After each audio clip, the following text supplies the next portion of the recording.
অনেকে বলে আমরা নাকি সারা জীবন ভাত খাইতে নিষেধ করছি, মানে এটা পাইছে কই?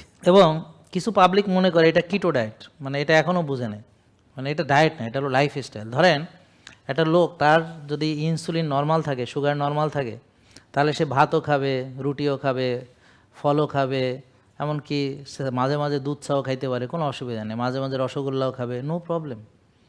তাহলে এটা তো মানে কিটো ডায়েট হলো কেমনে?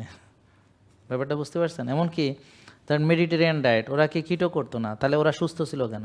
ওরা ন্যাচারাল খেত, ওরা কায়িক শ্রম করতো।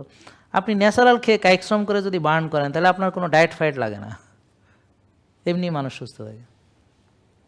তাহলে গ্রামে যে 1-2 গামলা ভাত খাইতো মানুষ, এরা কি কিটো ডায়েট করতো? তো তাহলে কৃষকরা, তাদের ডায়াবেটিস নাই কেন? তাদের কেন হাইপার? তখনকার কথা বলছে, এখন তো তারা সয়াবিন তেল খায়, এখন কথা কই লাভ নেই।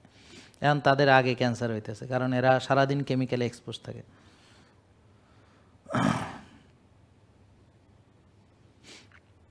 তাহলে আপনার যে খাবার, সেটা আপনার মেটাবলিক প্রোফাইলের সাথে সঙ্গতিপূর্ণ হইতে হবে। তাহলে আপনি যে কোনো খাবার খাইতে পারবেন, যদি আপনার সেটা রিপোর্ট ভালো থাকে। তাইলে যাদের রিপোর্ট খারাপ আছে, অর্থাৎ যাদের ভাত খেতে নিষেধ করি, তারা কারা? যাদের চিনি বেশি, অথবা ইনসুলিন বেশি, অথবা টিজি বেশি, ট্রাইগ্লিসারাইড, অথবা তার হোমাইয়ার বেশি।